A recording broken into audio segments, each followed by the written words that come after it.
was very, very lame.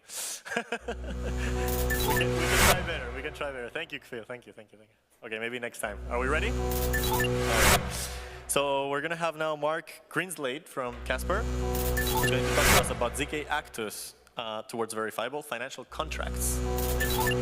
Okay, testing. Okay, great. So, well, thank you, Hadas, for that wonderful presentation, which is like the nano layer, right? We're going to zoom right up to the kind of macro layer, and we're going to look at a notion called Zk-ACTUS, which is taking standardization of financial contracts and applying standardization of zero-knowledge cryptography on top over time as those standards emerge. So, in order to kind of set the scene, I'm going to introduce this notion, or this a platform called Firehose, which is going to be a decentralized microfinance platform that we are currently in kind of early stages of designing and prototyping.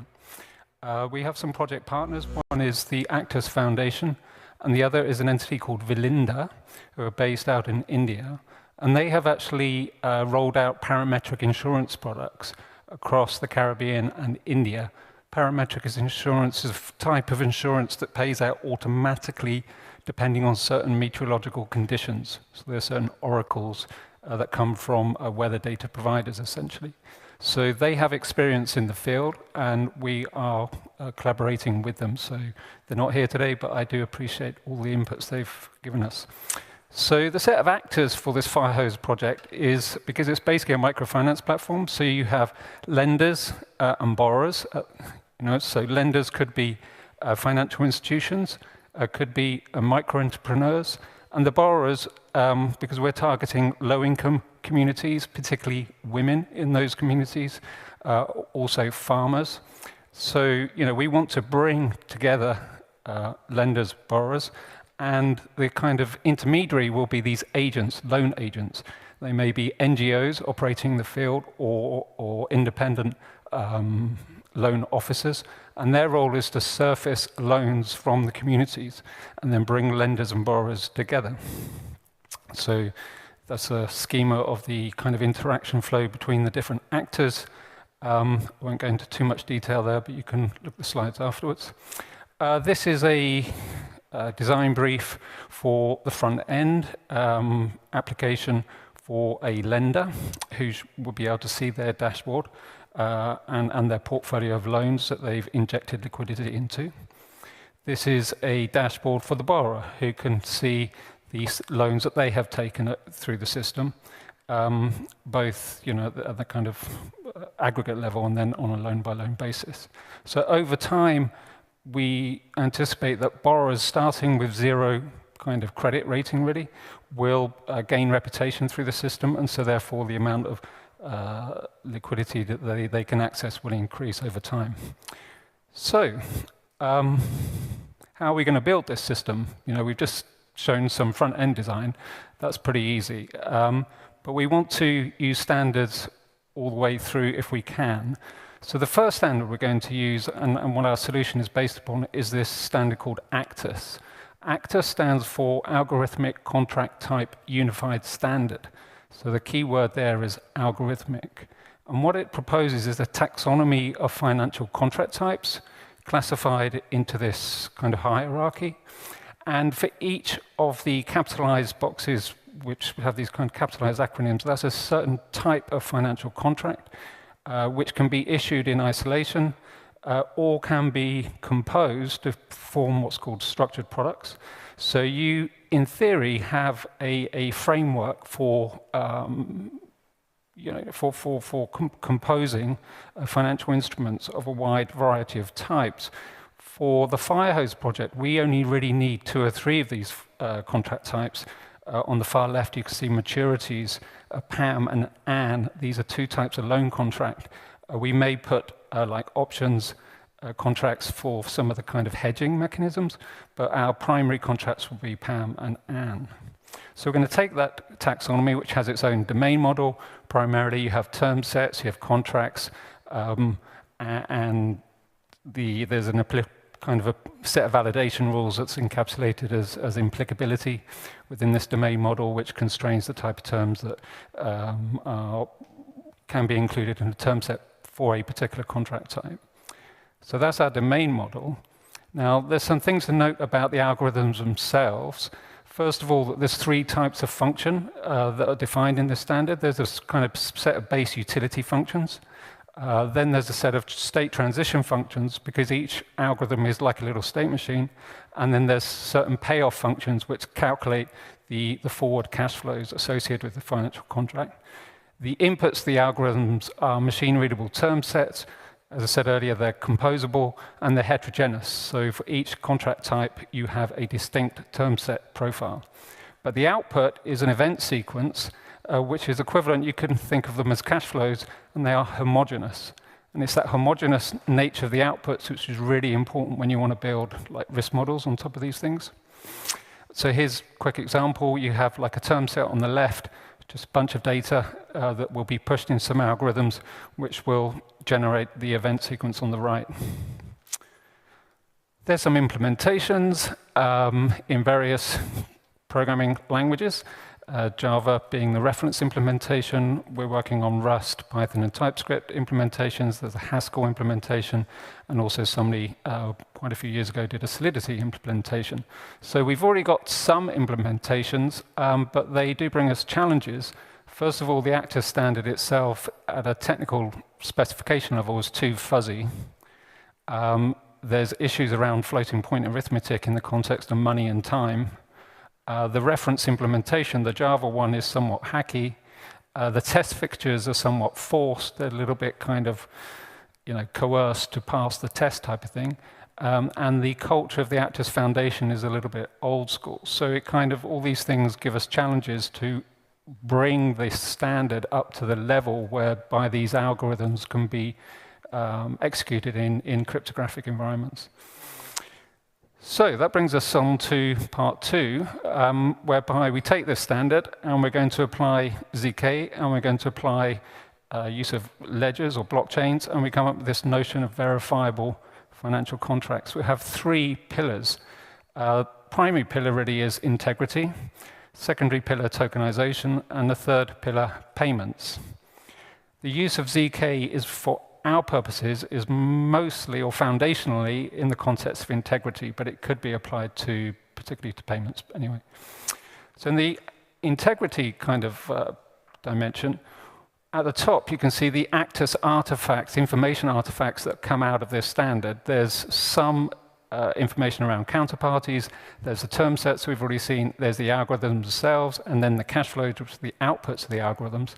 And obviously we want to create proof sets over those artifacts, and those proofs, going to be signatures, they're going to be ZK attestations, there's going to be fingerprints or hashes, and there's going to be ZK proofs of the computational integrity of the algorithms.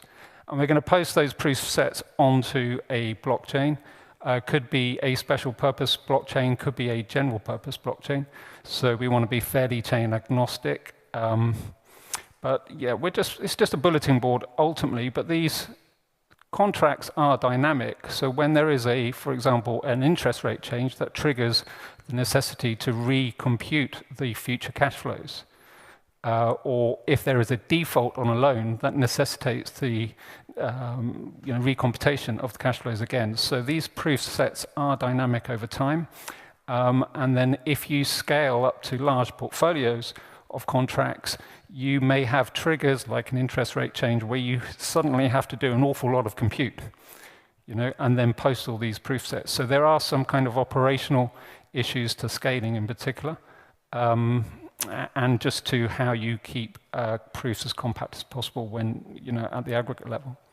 So, this is obviously not that interesting to you guys, but in the implementation of this system, the kind of what's important is the virtual machines, the DSLs, the roll-ups.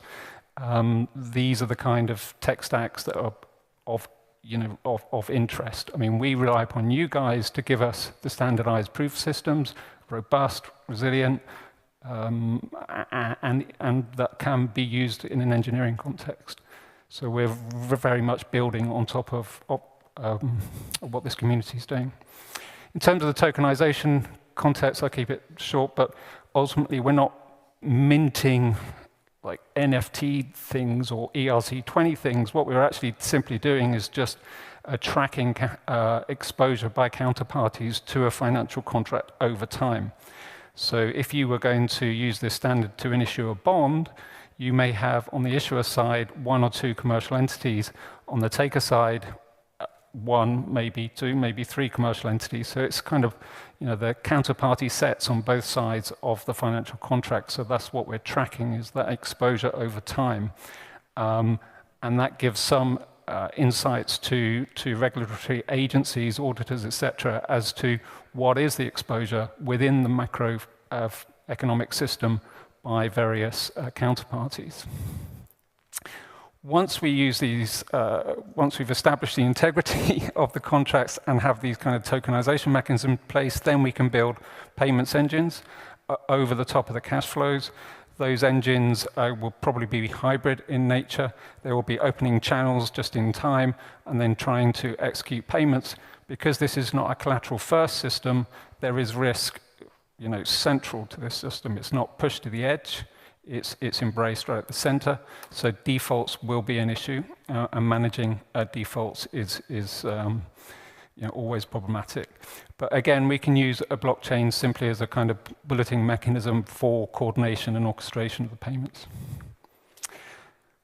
So those are kind of a little bit of the foundational elements. And then we have a higher order system, I suppose, which we call a gateway. And the gateway will be API driven. And inside that gateway, there will be proving clusters. Because over time, we think that these algorithms will find homes on different proving systems, because we're at a very early part of this journey. There'll be data availability nodes in there. There'll be different sets of smart contracts on different blockchains, because we want to be chain agnostic and take a kind of a long-term perspective on this infrastructure. So the gateway will be like ultimately an orchestration mechanism, routing payloads into provers, pushing outputs on the data availability level, and using, as we've seen earlier, smart contracts mainly as a kind of integrity layer. There's some principles we apply in this concept. First of all comes Razor. So as little as possible, as much as necessary, goes on-chain or is persisted anywhere. Chain agnostic, mentioned that several times.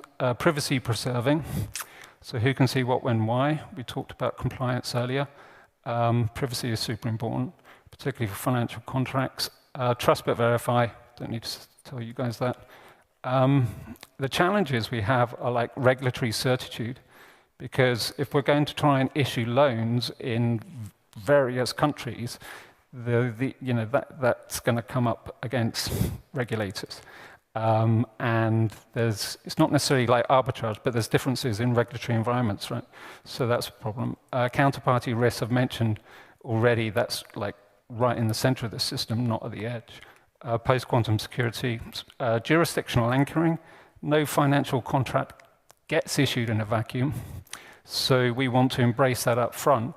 But there are no kind of taxonomies of jurisdiction out there. So you have to work with on a jurisdiction by jurisdiction basis, which is a bit of a pain. And then just managing technological flux, because this should be a multi-decadal platform. So voila. Thank you.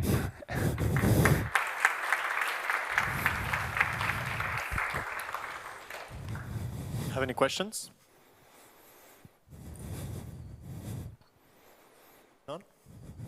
Sure? Okay. One more round of applause. Thank you, Mark.